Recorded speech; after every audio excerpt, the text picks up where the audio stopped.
Olá a todos, sejam bem-vindos e bem-vindas ao nosso videocast especial sobre o tema da consciência negra.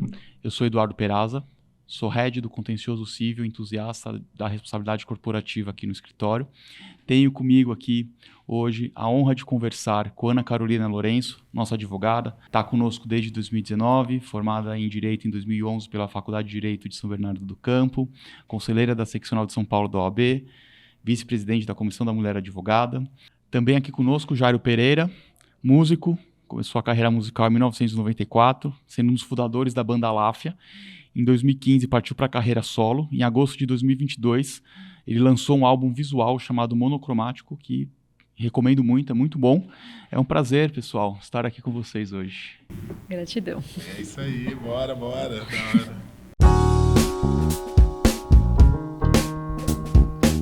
Bom, Jair, a gente sabe que a representatividade é um tema de extrema importância, né, para as novas gerações, principalmente quando a gente fala de inspiração. A sua música também, né, tem bastante disso, né, no seu último álbum Monocromático tem uma declamação poética em quadro, né, que muito forte, né, e fala ali de coisas, de vivências muito presentes, né, da população negra brasileira. Até o fim é muito forte, né? Me sentir culpado, né?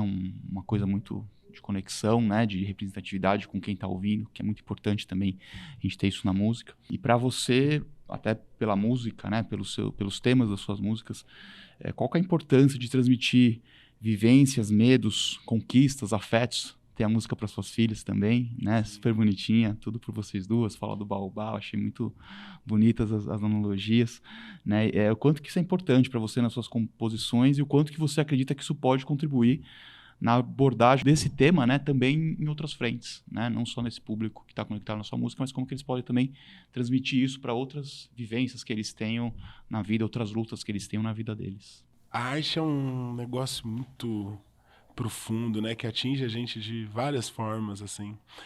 E eu acho que eu sou fruto dessa transformação vinda de outros artistas, né? Sou um cara preto, onde eu consegui encontrar inspiração e referência em outros artistas pretos, outras artistas pretas e as suas narrativas, né? Então, essas narrativas eu sei que me transformaram de muitas formas. Quando eu me olho no hoje, eu fico pensando quais Jairos eu poderia ter sido seguindo para outros caminhos e consumindo outros tipos de referências, né? Em algum momento da minha vida, as referências pretas, elas geraram luz na minha caminhada, muito forte, e me salvaram de diversas formas.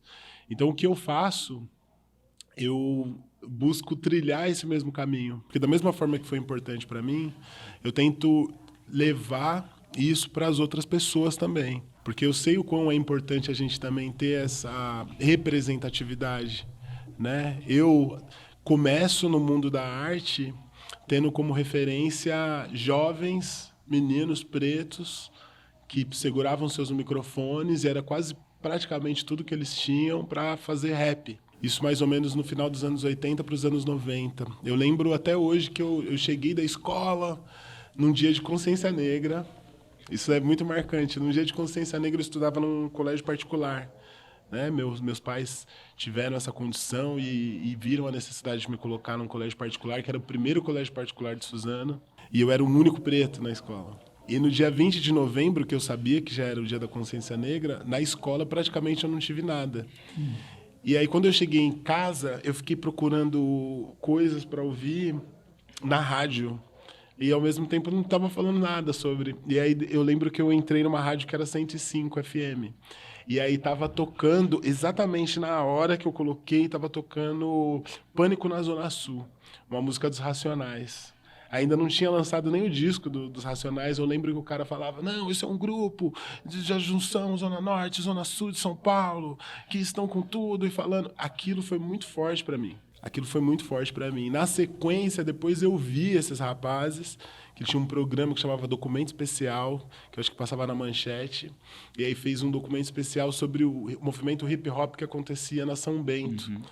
Então, aquilo para mim foi muito transformador. Eu vi rapazes pretos falando de suas realidades. Eu, na época, eu já tinha vivido algumas situações de racismo muito forte, estando dentro da escola, principalmente, acho que o lugar que eu me descobri preto socialmente, acho que foi nessa escola particular, que eu entrei na 4ª série, e aquilo foi muito forte para mim.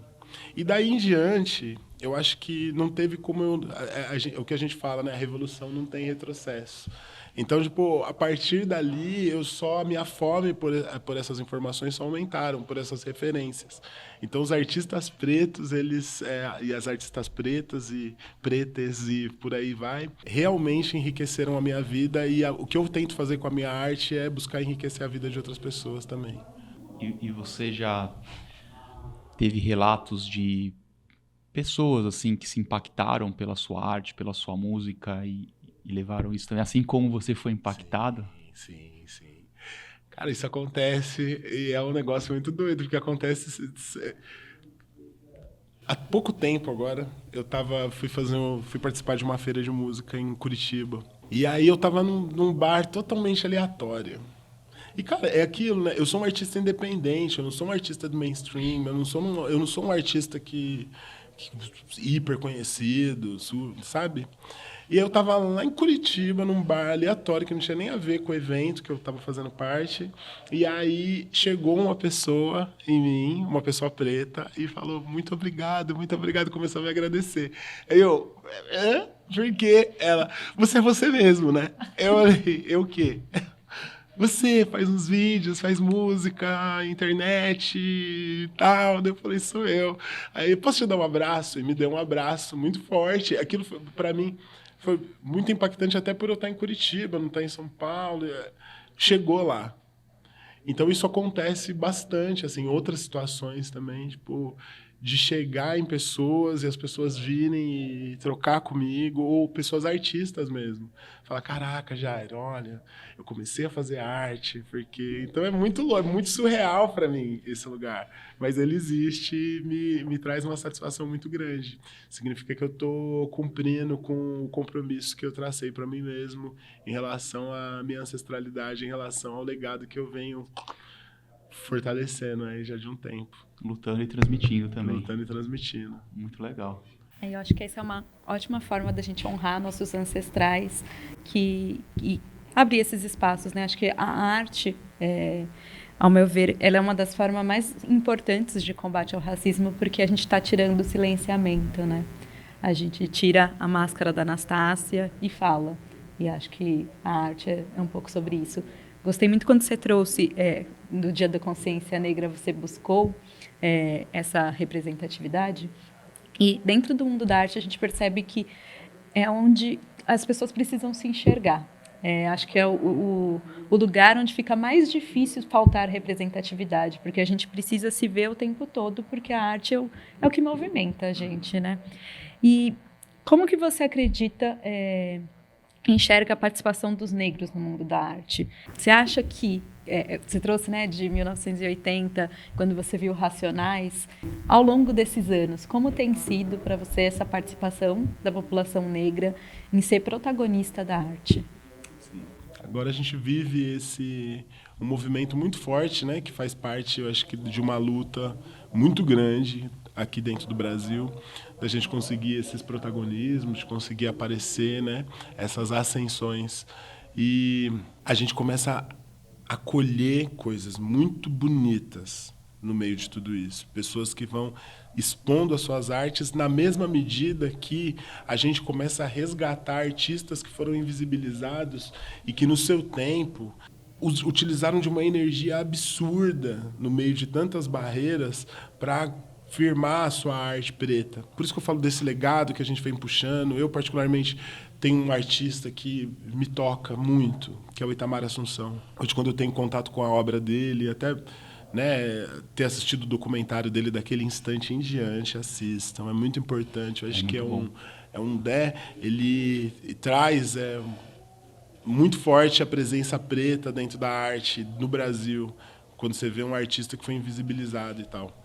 Mas hoje a gente vê esses manifestos, a arte enquanto manifesto, né? A nossa arte, ela, assim como a nossa voz, foi invisibilizada porque a gente é um manifesto 24 horas por dia. Né? E isso evidencia todo o apagamento. Né? Uma sociedade que ela foi fundamentada em princípios eurocêntricos coloniais, tudo que ela quer o silenciamento desse povo que foi violentado e massacrado durante tanto tempo. Então, quando a gente começa a ver emergir essas potências tão grandes, e em vários setores da arte, né? Na música, nas artes cênicas, nas artes plásticas, na dança. E aí você começa a ver esses artistas, essas artistas, trazendo as suas realidades, trazendo o seu corpo preto para dentro da cena. Então isso daí é muito bonito, isso daí é muito vigoroso, né? E já não há mais o que breque isso. Né? Você pode não colocar no seu festival, você pode não colocar na sua amostra, você pode não colocar, só que já era. Né? É como diz uma frase do Mano Brown, trazendo ele de novo aqui, que ele: entrei pelo seu rádio, tomei, você nem viu. Entendeu? Já era, já entramos. Né? Agora, como fortalecemos isso uns às outras e outras? Ou como que a gente fortalece isso? Né? Como que a gente consegue fazer com que as nossas expressões elas ganhem força, vida, que ganhem dinheiro, para conseguir se manifestar cada vez mais, né? Então essa é o nosso jogo no momento, assim. Mas sim, a arte preta ela vem cada vez mais reeducando a sociedade que a gente vive. Eu sinto muito isso, assim, de perceber, né? Eu percebo muito isso, de que essa ressignificação, ela começa muito forte pela arte mesmo, né? Como o Mano Brown falou, né, de entrar nos lugares que não poderiam estar presentes porque você às vezes não sabe nem de onde está vindo, né, e aí, enfim, as coisas acabam se consolidando aos poucos, mas é demorado, até vocês comentaram aqui, né, estamos colhendo coisas bonitas, né, você falou, e ao mesmo tempo estamos falando de apagamento, né, então até tem alguns dados aqui que a gente pesquisou e trouxe, né, ainda tem muita discriminação no mundo artístico, né? Tem alguns espaços que não possuem a presença da população negra, né? Uma pesquisa da Ancine aqui, por exemplo, de 2016, ela revelou que as pessoas negras representam 2,5% de diretores e roteiristas, né? Sendo que a população brasileira, mais de 50%, se identifica como dentro da população negra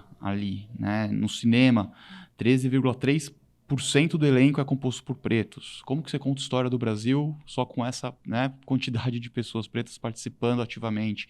Né? Às vezes tem na produção executiva, mas representados mesmo na tela. De uns anos para cá tem aumentado bastante, mas ainda assim.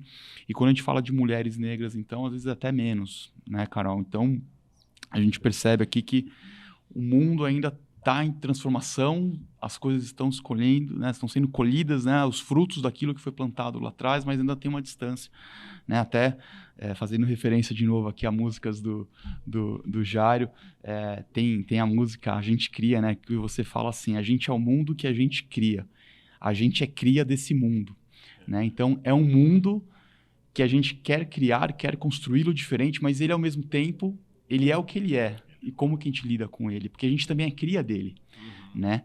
E aí tem uma outra música sua, A Vida é Muito Louca, que você fala: a vida é muito louca, eu sou contradição. Que para mim conversa, as duas músicas conversam, né? Porque ao mesmo tempo que você é o mundo que você cria, mas você é cria desse mundo, porque esse mundo é muito louco, então eu não tenho como ser outra coisa que não contradição. Arrasou, cara. Eu achei incrível isso, eu tava ouvindo hoje aqui, né? Que massa. Eu achei incrível isso, porque acho que tem muito a ver com tudo isso que a gente tá falando aqui, né? E aí, fazendo a conexão aqui com a pergunta, né? Diante desse apagamento dos frutos, das coisas bonitas que estão sendo colhidas, quais as dificuldades de estar nesse mundo artístico com tão pouca representatividade, né? E como que também fazer para não desanimar, né? Diante desse cenário, assim, como seguir em frente? A falta de representatividade, ela é o reflexo, né, de uma sociedade embranquecida, de uma sociedade racista que a gente vive, e que isso não é novidade nenhuma. A falta de representatividade, assim como você falou nas pesquisas, ela não está só das pessoas pretas estando atuando, né? A gente, durante muito tempo, o movimento ele lutou muito para que essa presença preta estivesse em evidência, né? Só que daí, ao mesmo tempo, agora a gente tem outras questões também, que são as questões as narrativas, né? Que também está na pesquisa aí, nos dados, que a gente também não tem esses diretores, a gente também não tem esses roteiristas. Então, uma vez que isso não acontece, é o reflexo absurdo da sociedade racista que a gente vê. Porque a gente fica à mercê de que pessoas brancas, em seu bem-querer, elas pensem sobre essas realidades pretas. Só que elas não vão ter como pensar nessas realidades pretas uma vez que elas não vivenciam isso. Uma vez que grande parte das produções cinematográficas e publicitárias, enfim, são produzidas por pessoas brancas de classe média para cima. Pessoas que não convivem entre pessoas pretas. Então, quando elas colocam as pessoas pretas ali, elas vão a partir de um imaginário racista.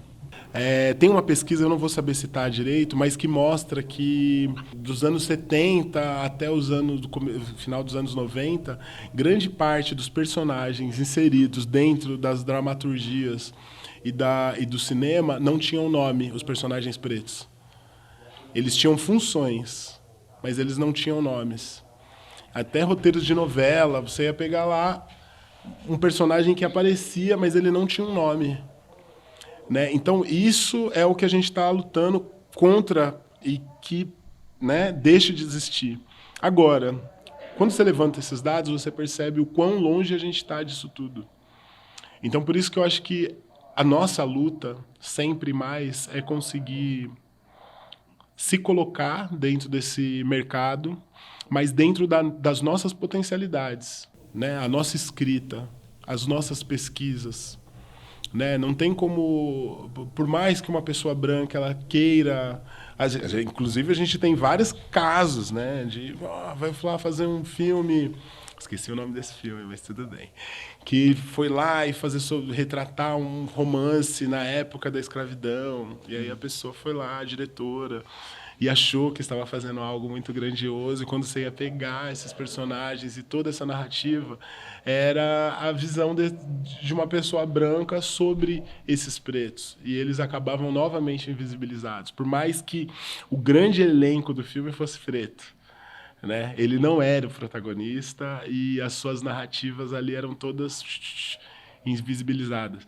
Então, essa tomada de consciência, né? Eu acho que hoje a nossa força é para que a gente consiga criar os nossos espaços, os nossos meios, para que a gente tenha força e tenha voz, e também conscientizar esses outros meios que são possuidores de recursos, para que abram esse caminho para que a gente possa passar e que não embarrere ele cada vez mais, e que quando for fazer algo, que nós estejamos dentro também.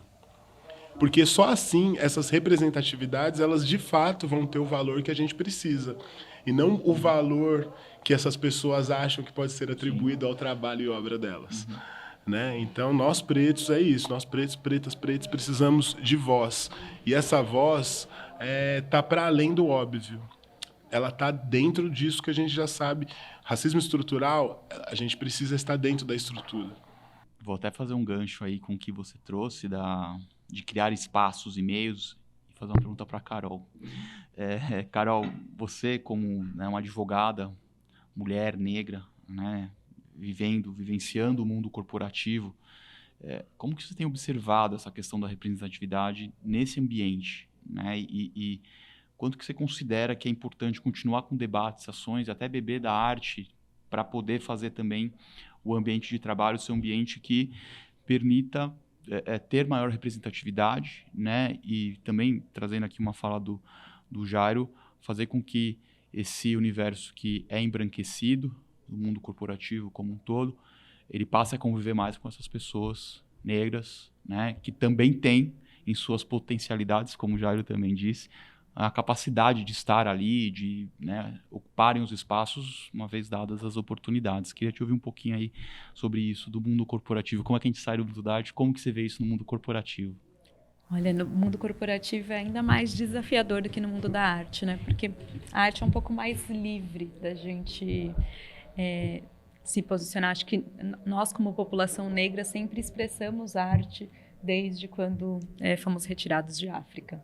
Mas não estávamos dentro do mercado corporativo, sempre estivemos dentro do mercado de trabalho, infelizmente de forma objetificada, né?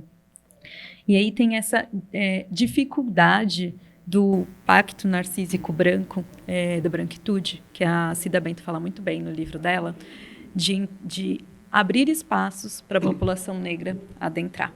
A gente vive numa hegemonia branca, acho que principalmente quando a gente fala isso dentro do contexto jurídico corporativo.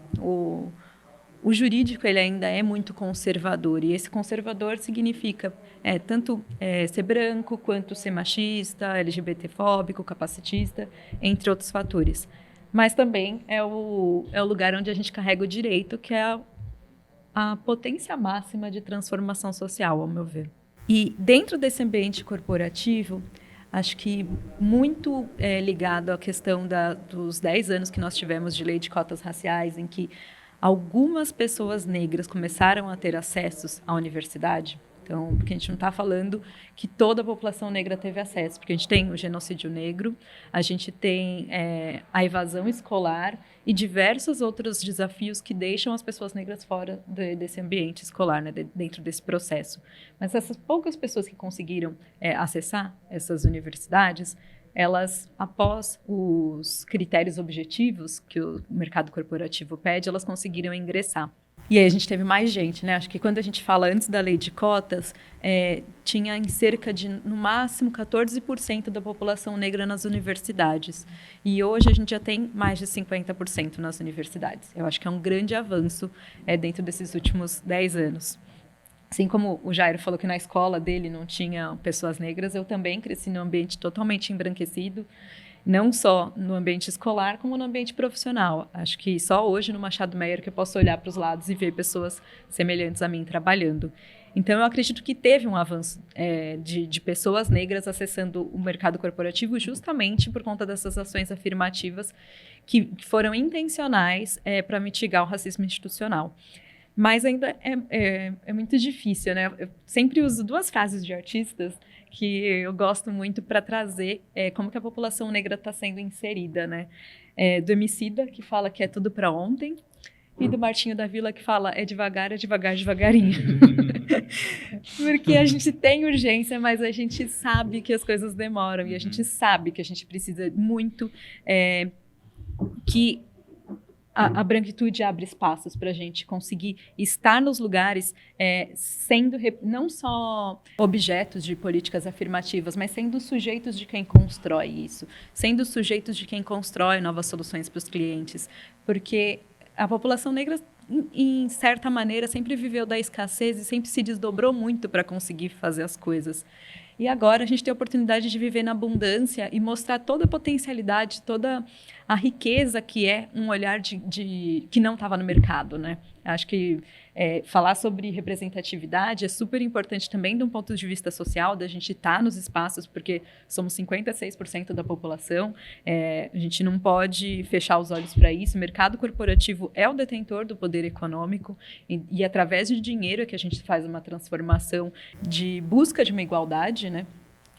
Então, não se pode tentar invisibilizar isso. Acho que a gente tem sido e tem tido mudanças intencionais das empresas por vários vieses, né? Acho que um viés é o social, da sua responsabilidade social, um outro é um viés de mercado mesmo, porque sabe que é importante ter diversidade dentro dos lugares, porque isso traz mais felicidade organizacional, traz mais segurança psicológica, traz mais soluções inovadoras.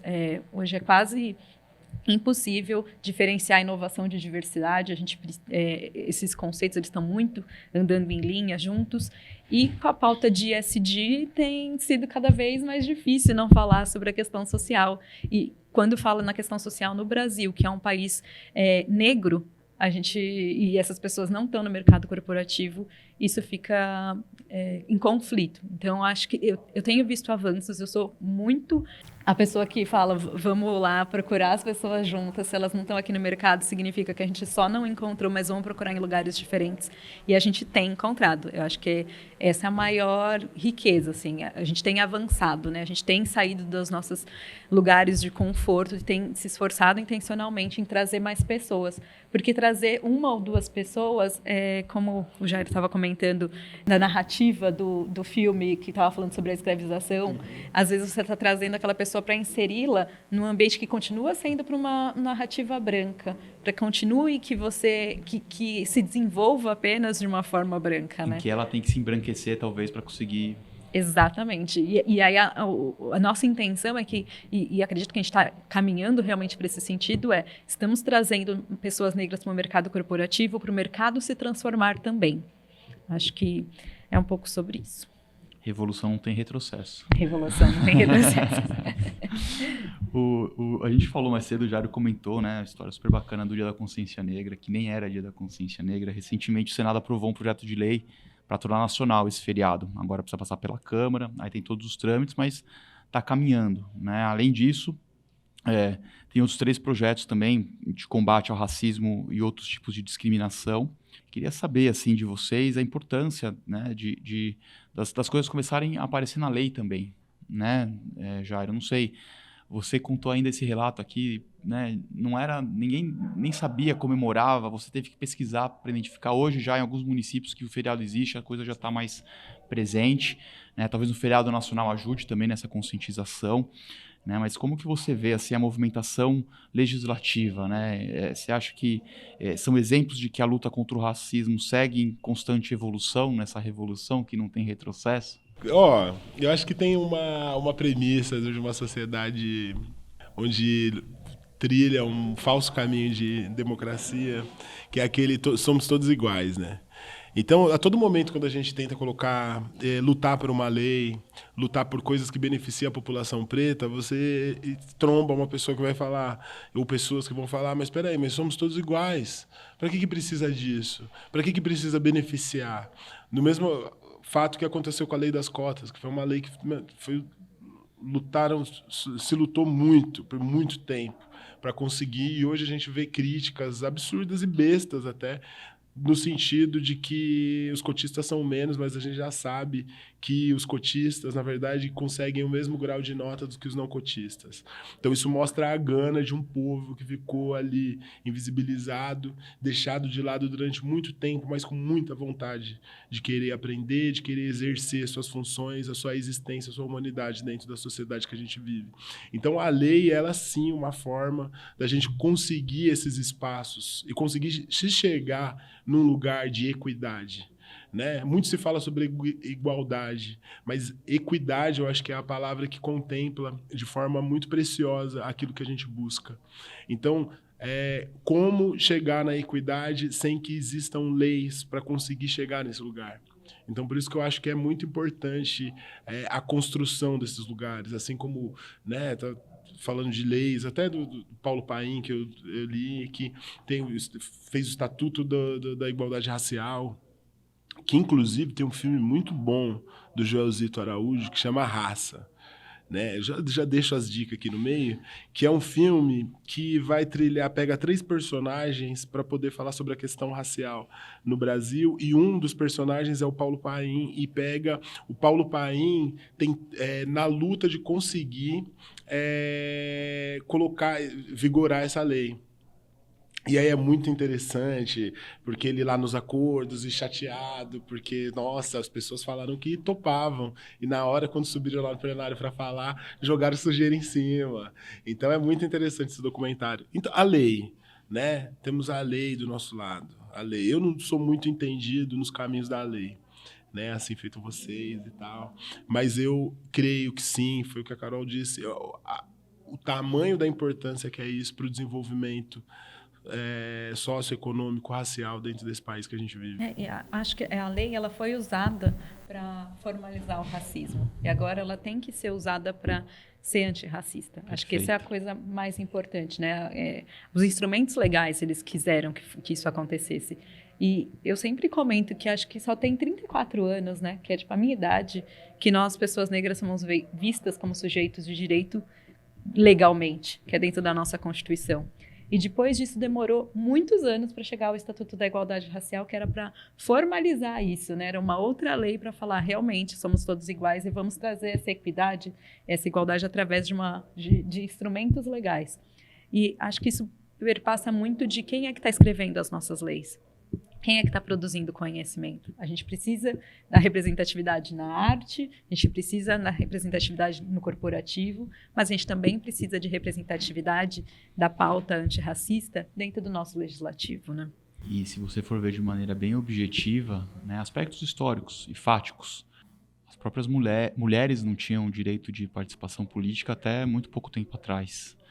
Então, a resposta é a maioria das leis foi criada por homens brancos, né? Então, acho que isso é uma conclusão que, olhando na história mesmo, você pode chegar e dizer. Então, achei muito interessante o que você trouxe, Carol, que a lei foi construída para legitimar o preconceito e o racismo, né? E agora ela precisa também ser utilizada como ferramenta para ser antirracista, né? Exatamente. Muito bacana. E acho que a gente tem caminhado, né, com essas legislações, inclusive para trazer mais inclusão para a população negra.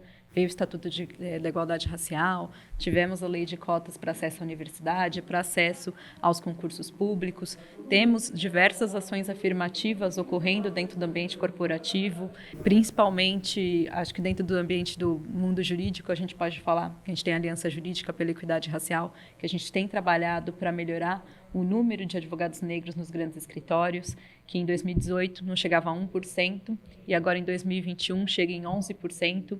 A gente está caminhando, acho que a gente tem trabalhado muito para trazer isso mais um retrato da sociedade. Mas, enquanto a gente não chega, né, no cenário ideal, enquanto ainda a gente não encontra representatividade adequada tanto no mundo corporativo como também no mundo da arte, o que você acha que pode ser feito para que isso seja alcançado? Ai, gente. Aí a gente volta para a lei, né? Eu acho que a gente tem leis como 10.639 e 11.645, que são as leis que obrigam o estudo da história preta nas escolas, das histórias indígenas, né? E eu acho que essa é uma forma da gente desmistificar o desvalor que foi colocado em relação à nossa raça, às nossas etnias. E, com isso, fortalece o interesse de crianças e de jovens sobre as nossas histórias, sobre as nossas estéticas, sobre as nossas formas de viver, sobre as nossas humanidades. E, com isso, vai cada vez mais surgir mais pessoas pretas se direcionando para os seus lugares de valor, com o intuito de transformação da sociedade. Então, eu acredito que é o básico, o viés é pela educação, o viés é pela cultura. São soluções contra uma alienação posta e estratégica, da mesma forma que também trazer as nossas histórias, as nossas vivências, o conhecimento sobre isso. Saber de Luiz Gama. Uhum.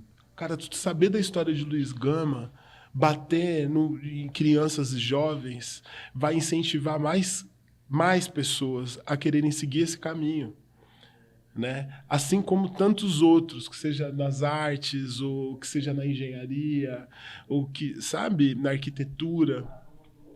Quanto mais a gente souber das nossas histórias, e não pelo viés do escravo, da escrava, dos escravizados, tudo muda.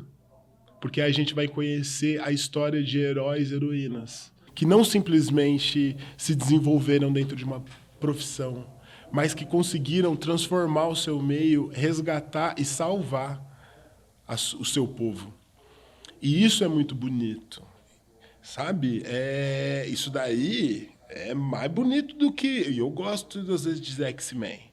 Eu gosto do pessoal eu gosto desses rolês. Mas, assim, quando você tem isso colocado ali, isso te traz um empoderamento. Por isso que se fala tanto Wakanda. Um dia desses eu estava o Pantera Negra, né? E aí tava numa discussão. Não, mas isso é filme, não é por aí também. Eu falei, cara, é por aí sim. Por mais que esteja no lugar da ficção, olha só a construção das nossas narrativas dentro da ficção. Elas são totalmente alimentadas pela realidade das nossas existências enquanto África. Enquanto povo de África, as nossas tecnologias, as nossas potencialidades. Quando uma criança preta vê um negócio daquele, ela fala, eu quero ser. Eu não vou precisar de uma capa para ser isso.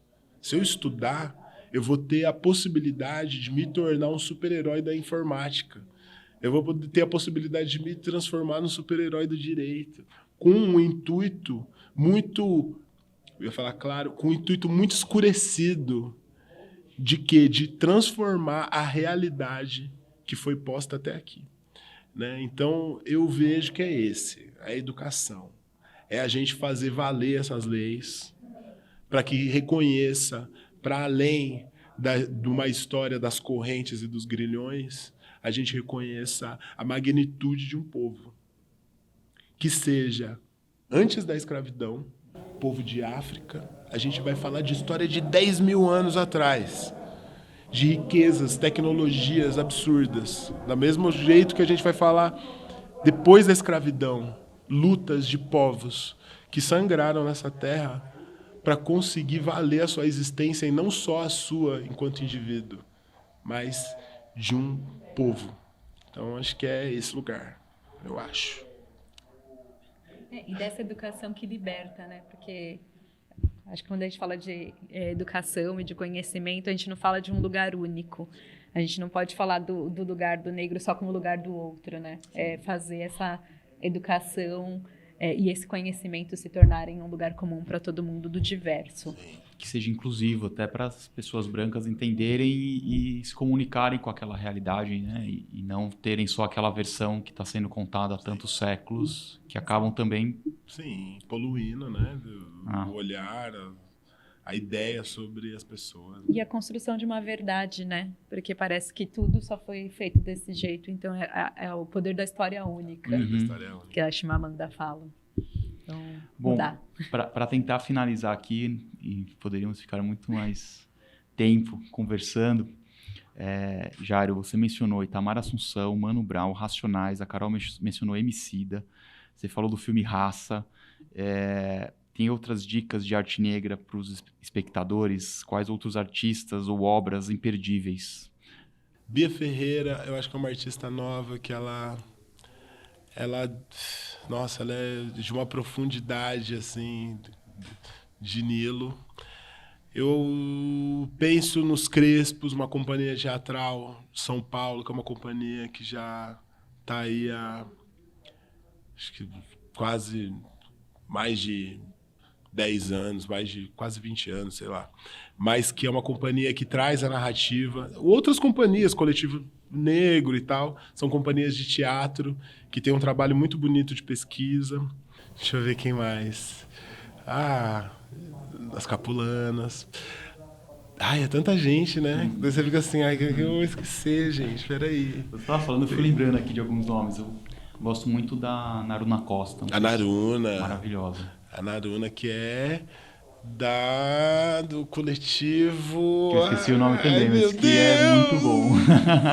Eu tava tentando lembrar.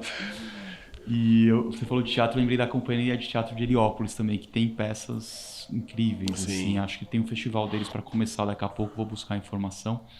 Mas é também bem interessante, tem, né, uma população negra muito presente, ativa ali. E você, Carol, tem alguma recomendação?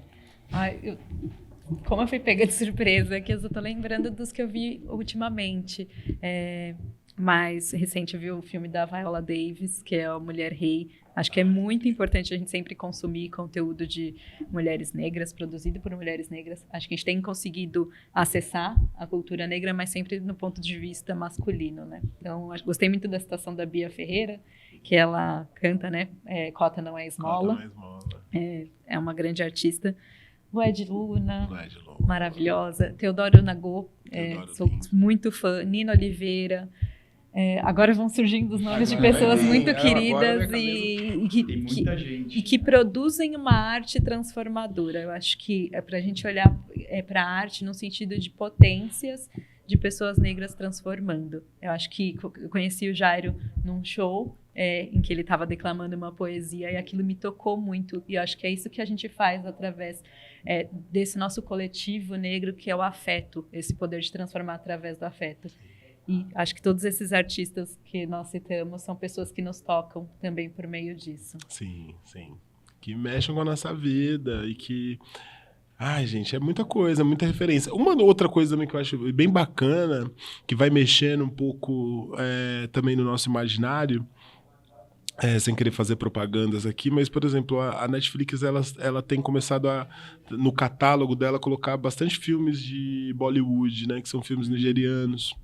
Né? Esses dias eu assisti um também muito bom, que chama Nicolapo. E é legal quando você começa a mergulhar nessas histórias, porque, pensando num geral, isso vai humanizando essas existências, né? E você vai tendo outras narrativas sendo contadas que não a do europeu, que não a do americano. E quando você vai ver essas narrativas, você vê a proximidade que tem com nós brasileiros, com nós pessoas pretas brasileiras, né? Porque isso nossa, ali, Nigéria e dentre outros lugares são dali que a mulher rei. Quando você assiste ali, é muito interessante você assistir e a ligação que tem com o Brasil.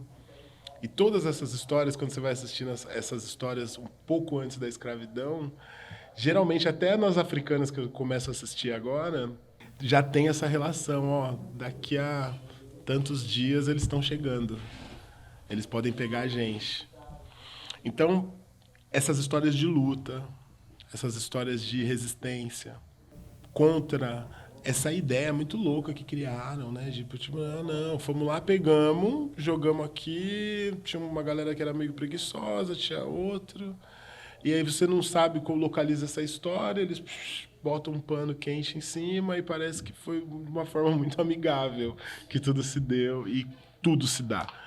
Né? Então, eu acho que a arte, ela tem todos esses artistas, todas essas manifestações artísticas, quando mergulhadas dentro das nossas realidades e nossas existências, elas trazem para a gente uma noção muito grande do que foi, do que é e do que será. Vide o afrofuturismo.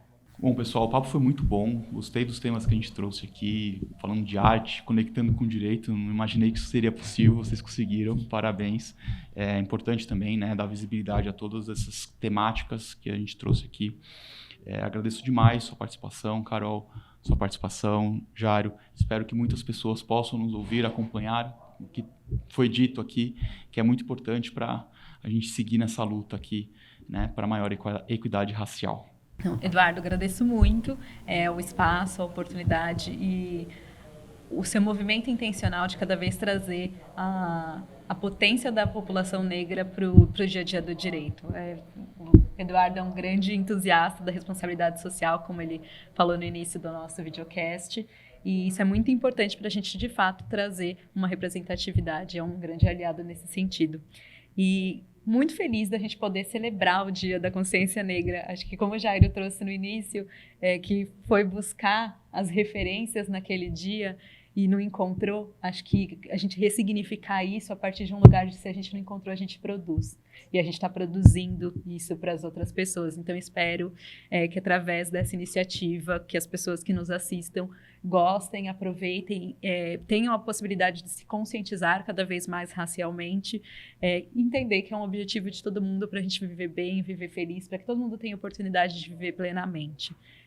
Eu me descobri negra em uma oportunidade depois de adulta e resolvi fazer minha transição capilar, que eu acho que é uma coisa muito importante para a gente se ver como negra socialmente falando, politicamente falando, também no Dia da Consciência Negra. Então, para mim, é muito especial poder compartilhar o Dia da Consciência Negra com outras pessoas. Então, só agradecer a oportunidade. Muito feliz de você estar aqui, Jairo. Sou uma grande fã E muito obrigada por aceitar o convite de trazer a arte para o mundo do direito. Nossa, eu tenho muito a agradecer também por esse papo gostoso que foi aqui. Carol, que bom te rever numa situação assim, batendo papo profundo e falando sobre as nossas questões. Eduardo, também muito obrigado por esse papo, por essa troca, né? Machado Meyer, advogados, tá? Olha só eu aqui, de repente, falando num videocast, né? De advocacia, assim que se fala. É isso mesmo. Então é isso que a Carol falou. Eu acho que hoje eu tenho uma filha de 9 anos. Então, saber que ela pode acessar facilmente informação, conteúdo, dentro desse viés, para mim é uma coisa que me traz muita felicidade no meu coração, sabe? Isso mostra que a luta, ela de fato está sendo efetiva, que está acontecendo, né? Seja que ela escolha ser artista, seja que ela escolha ser advogada, seja o que ela for hoje, ela tem a possibilidade de olhar e se ver em várias áreas de atuação. Por mais que ainda não seja o ideal, mas hoje é possível. A possibilidade está posta. Então, me traz muita alegria de ver movimentos como esse acontecendo e de uma forma não forçada, de uma forma fluida. Então, isso mostra que, de fato, que o nosso legado, que a nossa ancestralidade, ela agindo pelos nossos e levando iluminação a outros, vem vigorando, vem sendo vitoriosa e que assim seja. É devagar, é devagar, é devagar, é devagar, é devagarinho, entendeu? É tudo para ontem, de fato. E que a gente continue assim, com isso dentro do nosso espírito revolucionário, a fim de entregar uma sociedade equânime, uma sociedade justa, uma sociedade que olhe para os seus e que identifique dentro disso as diferenças e as possibilidades da gente conseguir criar um lugar onde tudo isso possa conviver de uma forma harmônica. Então, muito obrigado pelo convite. Tamo junto. Obrigado a você que assistiu o nosso videocast e até um próximo episódio. Tchau!